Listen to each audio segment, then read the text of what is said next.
We're at Yonge and Eglinton today to catch the Crosstown, which just opened 3 days ago, and it's my first chance to see what the excitement's about. Going to take it west to the Mount Dennis terminal and then ride it all the way back across town to Kennedy in Scarborough at the east end. Here we are at the Eglinton Yonge platform, and the train's a little shorter than the platform. They can be configured longer, but that's the configuration they're starting with. This is the inside of the cars. They look pretty much like late generation Toronto streetcars. This is a map of the new Eglinton Crosstown line. The gray sections are underground, the orange sections are above ground. The double orange circles are changeover stations to other lines. There are 25 stations all told, 15 underground, and it runs 19 kilometers. I didn't come above ground to check out any of the stations upstairs, but I have grabbed a bunch of these images. They are artist concepts from before this was built, but the stations actually have been built for years now, waiting the completion of the system. And they did come out looking pretty much as you see them here. I like this one that's atypical, built into an old Scotiabank branch at the corner of Mount Pleasant and Eglinton. But most of them are very modern, kind of angled slab aesthetic that make nice additions to their neighborhoods.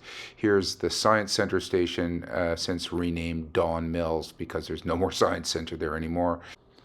And you come out at the Kennedy terminal here in Scarborough, which joins up with the Yonge and Bloor line at its far end. So here we are back at Mount Dennis and starting out from the west end.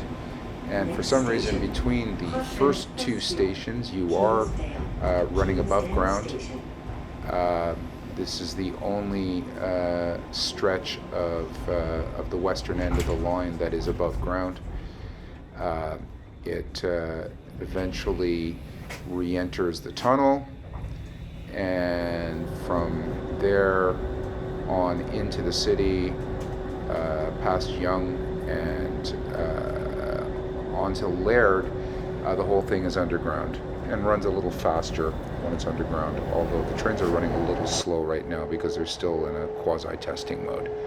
But overall, it took me about a half hour for each stretch on each side of Yonge Street, and so an hour overall to get from the west end to the east end on the new Crosstown. Here we are pulling into Keelsdale Station, and yeah, I was going to say the stations overall have a very similar design. It's kind of confusing because one station, here's Keelsdale, then going into Caledonia, where I came across another couple of photographers. They're all pretty much the same at the platform level. Some of the station identifiers on the walls are gray, some of them are red, but not too much variation aside from that. So got to keep an eye out for your station because it's just a little confusing with no distinction from one to the next. Here we are. We've come out heading east. We're on our way up to Leslie, that gully just east of Laird. Coming up through there to the Leslie Street turnoff. The station is called Sunnybrook Park, so if you get off here where the inn on the park used to be, you can enter Sunnybrook Park. Anyway, that's at the inn on the park, which is where I bought my car. So I can now, I don't really need my car to get to Eglinton or anywhere along the many businesses that I've visited on Eglinton, such as Toyota on the park, or going out to Walmart further out near the Golden Mile. Anyway, I will probably still take the car because if I'm carrying a lot of groceries and so on, I still probably won't want to do it this way. But I can see times when I can head up to Walmart here in Scarborough and just take the streetcar if I don't feel like driving, take the crosstown, I should say. So yeah, it was a fun ride.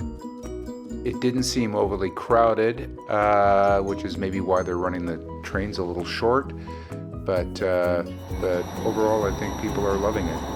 And here I am at Kennedy waiting for my train back to Yonge and Eglinton, so I can head back downtown to the comfort of my home, all in a couple of hours. About an hour across town, though, on the Eglinton line. Heading back into the city, it's fun to observe the things that you don't notice when you're driving a car, such as this strip mall that apparently couldn't hang in long enough for the opening of the line. And on the other hand, there's all that beautiful traffic that I'm not having to deal with on my way back to Yonge Street. And that concludes my first tour of the Eglinton Crosstown.